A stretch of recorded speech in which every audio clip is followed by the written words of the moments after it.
Hello everyone, welcome to Nerd Geek Live. I'm your host Chris, and I have been playing a lot of Final Fantasy VII Remake recently. However, to call it Final Fantasy VII Remake is just wrong in my opinion, because really it's just a remake of the first third of the first three discs that compose the original Final Fantasy VII. Now I have not played the original, but I mean, Aerith and Cloud are just mainstays in this industry, aren't they? Everyone knows who they are, everyone knows Sephiroth.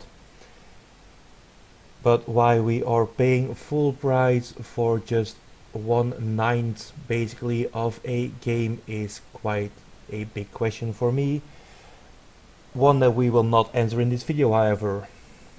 What we will do here is just look at the game and see if it is worth this amount of money for 1/9 of a game. Now, the boss fight you are seeing on screen here is definitely worth at least some points. The boss fights in Final Fantasy VII I just absolutely loved. They are challenging, they are rewarding, and they actually acquire quite a bit of time to complete, quite a bit of your abilities going there. And that's where we face the first problem in my opinion, and that's the abilities. Now you do abilities by getting your ATB bar full, which sounds easier as it really is, because you get that from doing damage. Now the character you are controlling does do a lot of damage if you are willing to take some chances and willing to trade some damage with the enemies in the game. However, your characters that you are currently not controlling, that's a completely different question there. They tend to dodge attacks that will never even hit them. Melee characters can be at the other side of the arena, just doing God knows what, so they will not be filling up their ATB bars and not being able to do damage with either their magic or their close-up combat abilities, which kinda sucks. Now, from other games in the JRPG genre, we saw that this can be approached very differently, that you can just go into a sub-menu and tell your party, okay, if I'm not controlling you, here is what you are supposed to be doing. Now, that is definitely not the case for Final Fantasy VII Remake. However, the game is still very fun, the boss fights are still very lively and fun to play. Which is less fun to play, however, are these little mini games.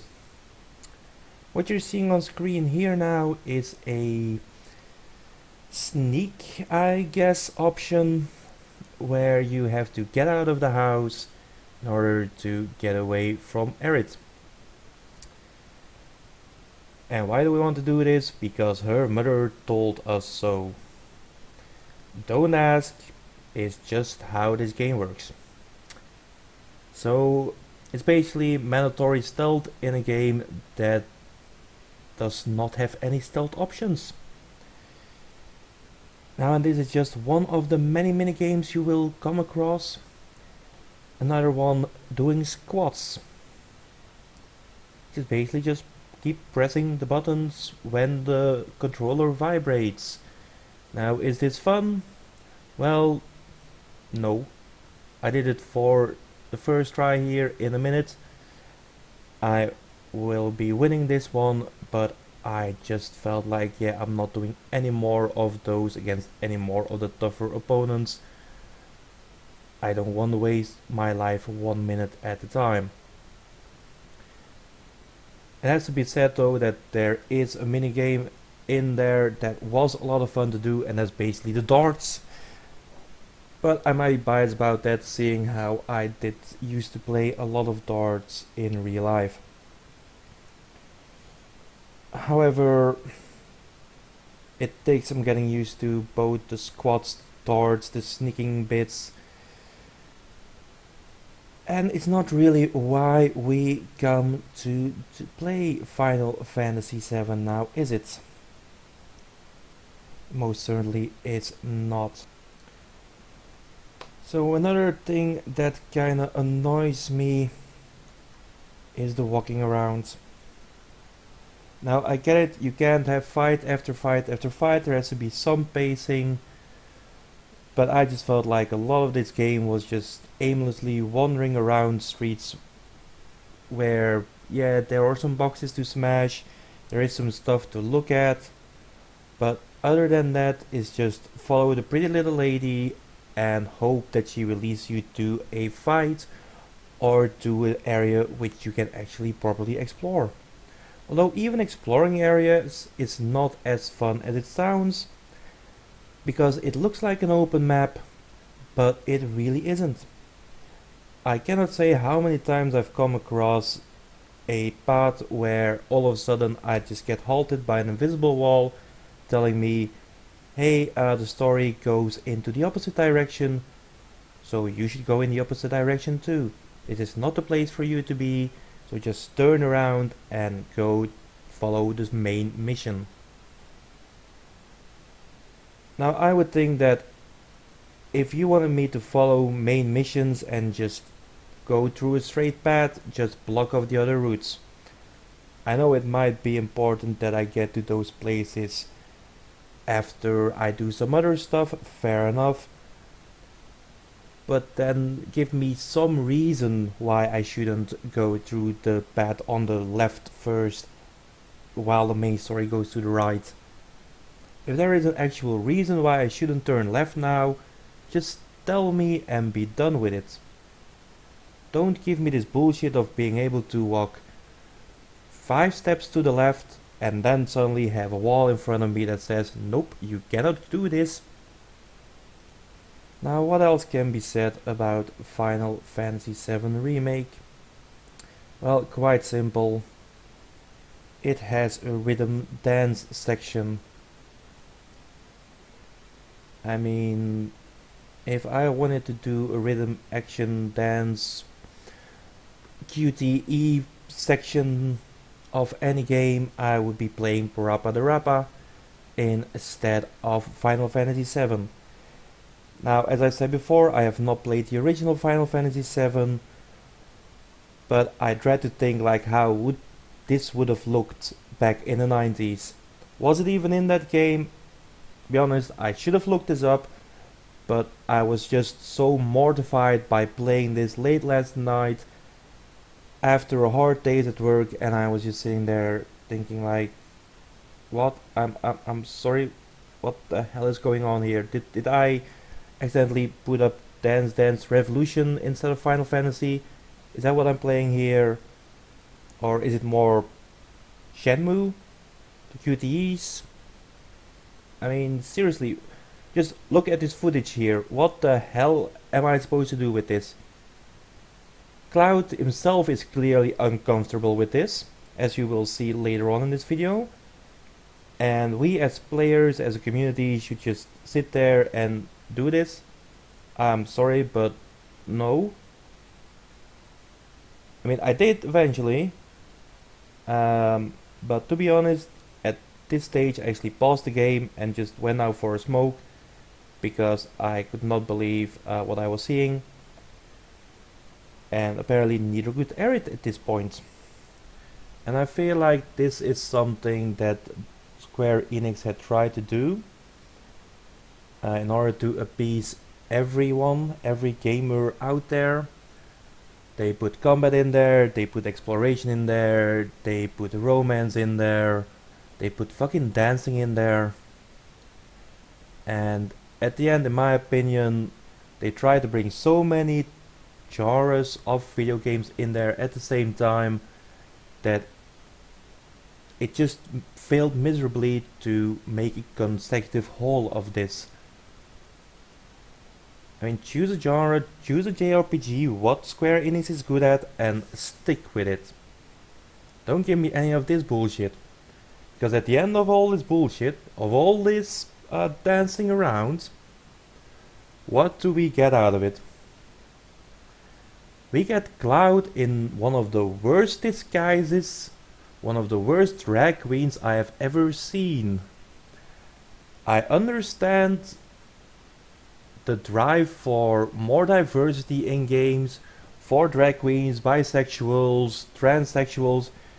I have friends who are transsexuals, I have friends who are lesbians and gays.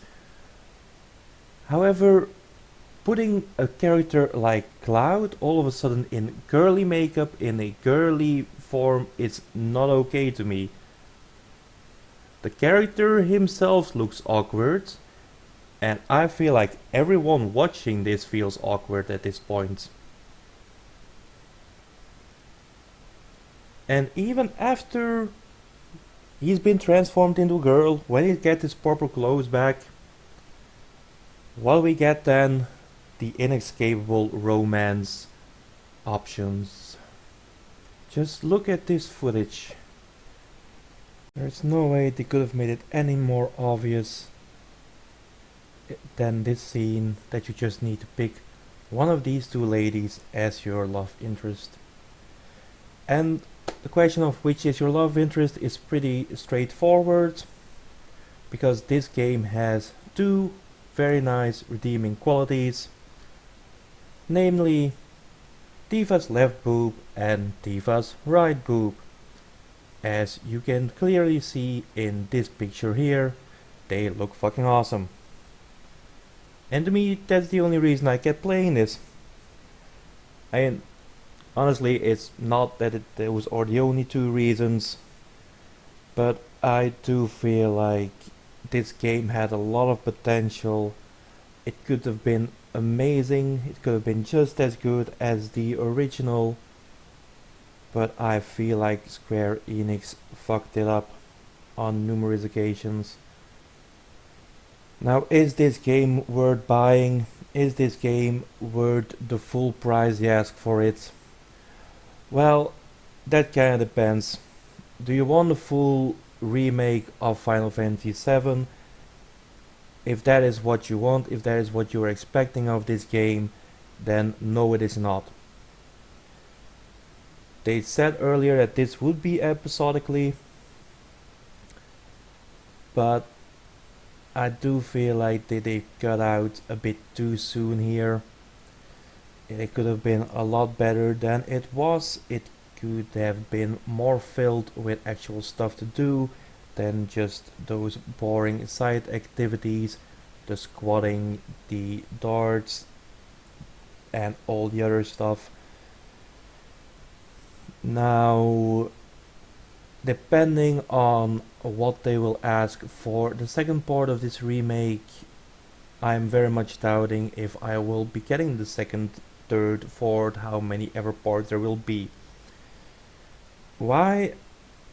Because if each of these games is a full-length game, which this kind of is, with clocking in at around 40 to 50 hours if you want to do everything and explore everything, then yeah, it is a full gaming experience. However, it is not a full remake of Final Fantasy VII. Now, if they would release the next chapters as a DLC package, fine. I'll buy them, I'll download them if they're like $10 each. But if we get another, let's say, 5 installments of Final Fantasy VII, and all of them cost 60 quid each, then no, I will not be putting any time and any money into this gaming franchise again. If for some reason it would land into the bargain bin and I would get this game for peanuts with all the chapters in there, yeah, I'll give it a second look. I might pick it up then. However, I will not be paying full price just to play 1/3 of a disc each time. This may be a bit naive. This may not be how the industry is working right now. However, I do feel like this is a standpoint a lot more people should be taking. We shouldn't keep getting this crap off of developers. Yes, it is a gorgeous looking game, it gives a 50-hour experience, but it's not the game you were promised. And for that, I would not recommend this game as a purchase. Now, I hope you all enjoyed this video. I know I've been very critical of this game so far. If you have any other opinions, please let me know down in the comment section. Prove me wrong. I would love to hear you people say that for these and these reasons this is a awesome game. Maybe I will change my mind. Who knows? Strange things have happened. So that's gonna be it for me. Please subscribe to the channel if you haven't already. Share it with your friends because it does help us grow. But for now, I have been Chris for Nerd and Geek Live, and I will see you all next time. Goodbye.